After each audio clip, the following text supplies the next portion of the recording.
Olá, muito obrigado por você ter acessado este vídeo e nós vamos agora meditar um pouco na palavra de Deus.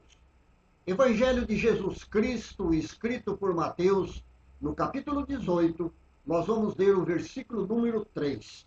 Disse assim o Senhor Jesus: Em verdade vos digo que se não vos converterdes e não vos tornardes como crianças, de modo algum entrareis no reino dos céus.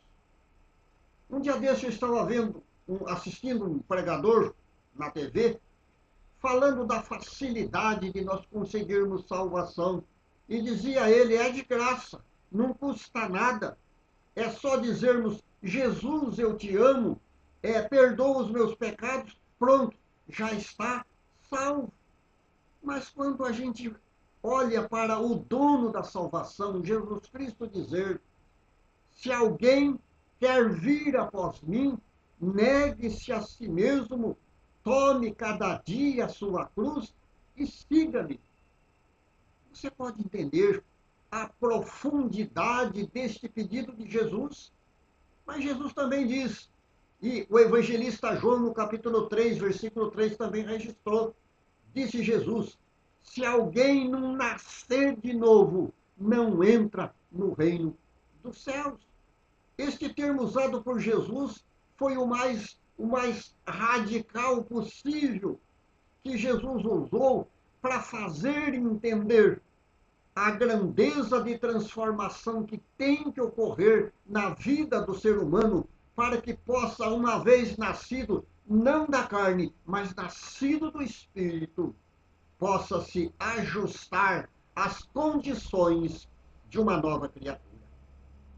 O apóstolo São Paulo também falando a respeito da salvação, ele diz, em Colossenses, no capítulo 3, no versículo 5, ele diz assim: fazei morrer a vossa natureza terrena, nos seus feitos, nos pensamentos, nas ações, nas atitudes, para que o Espírito, então, sobressaia e para que ele determine, norteando as nossas e ditando as nossas atitudes e ações.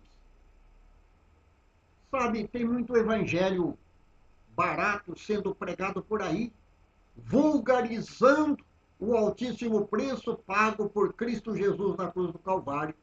A recíproca de nós exigida por Jesus nos impele a viver uma vida em consonância, guardadas as devidas proporções com a sua obra sacrificial do Calvário.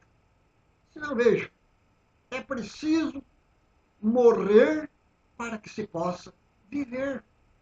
Mateus, Evangelho de Jesus, escrito por Mateus, capítulo 16, versículo 25, disse Jesus: porquanto quem quiser salvar a sua vida, perdê-la-á. Mas aquele que perder a sua vida por minha causa, esse salvá-la-á. Quando nós lemos os ensinamentos do Senhor Jesus, e a gente pode entender a profundidade da sua amplitude, então, muitas vezes é impossível não extravasar, ainda que num incontido grito: aleluia, glorificado seja o nome do Senhor. Muitas vezes, meu irmão, eu não sei se aconteceu na tua vida, se você já teve essa experiência de muitas vezes lendo esses ensinamentos gloriosos de Jesus, você se emocionar, você às vezes chorar, vir as lágrimas, ou então em outros ensinamentos você exultar, se alegrar com as palavras de Jesus Cristo. Quantas saudades eu tenho da minha infância, quando eu ia passear na casa do meu tio João. Ele era um lavrador e quando eu ia lá na casa dele, quando criança eu tinha muitos problemas de garganta, e quando eu chegava lá, às vezes tossindo, ele tinha lá os seus remedinhos caseiros, e ele tinha algo assim como uma barra de chocolate, que ele quebrava um pedacinho e botava na minha boca. Aquilo era muito doce a princípio, mas depois de alguns momento começava a ficar insuportavelmente amargo. Quando Jesus disse que se nós não tornarmos como crianças, de modo nenhum entraremos no reino dos céus, a princípio parece um doce ensinamento de Jesus, nós sermos comparados como a inocência das crianças. Mas o ser criança grande, o ser adulto, com cabeça de criança, ou seja, com a inocência da mente de criança, de atitude, de comportamento, vivendo num mundo corrupto, cheio de violência, de injustiças, do salve-se quem puder. Como é difícil viver assim. Hoje, até no relacionamento entre os irmãos na igreja, nós encontramos dificuldades, nós encontramos barreiras.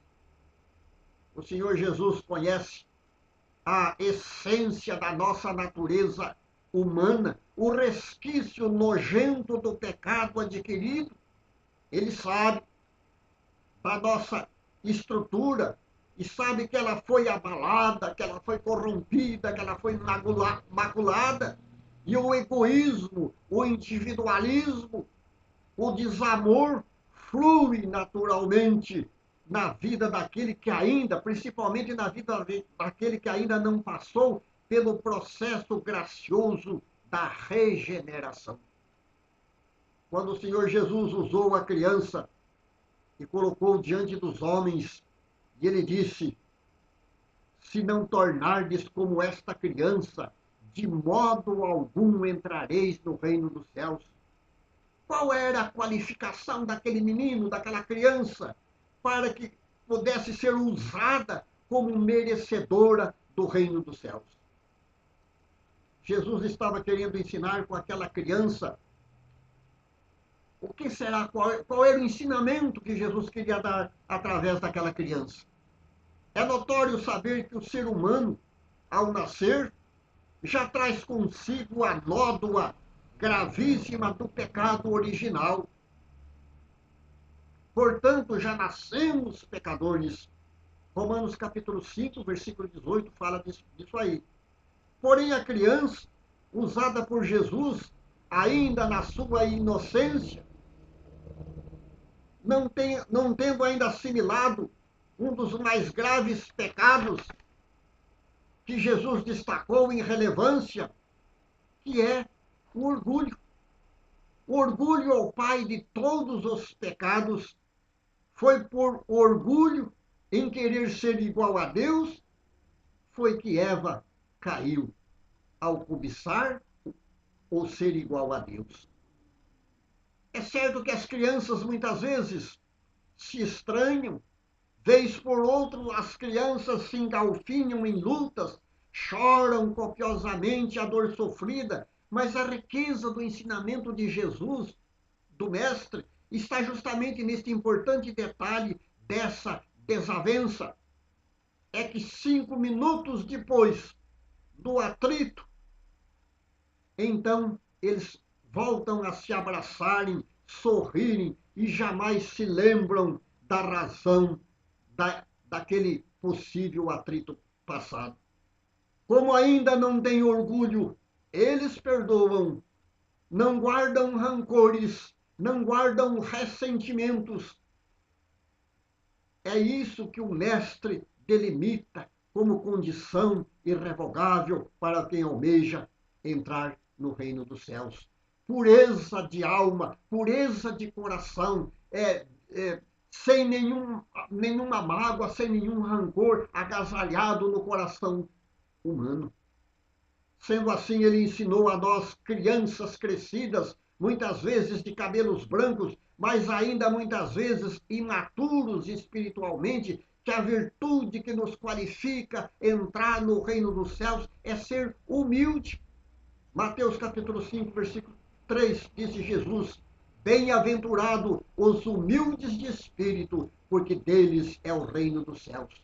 O tesouro mais precioso a ser almejado por cada um de nós é a vida eterna. E disse Jesus: tem que ser humilde, porque quando aprendemos a ser realmente humildes, então nós somos comparados àquelas crianças que o Senhor Jesus aqui destacou no versículo 4. Disse Jesus: aquele que se humilhar como esta criança, esse é o maior no reino dos céus. Que Deus possa abençoar, meu irmão, a tua vida. Que você possa ter entendido, compreendido o ensinamento de Jesus ao compararmos a condição para herdarmos a vida eterna, ao compararmos com a inocência de uma criança. Que Deus te abençoe. Em nome do Senhor Jesus. Amém.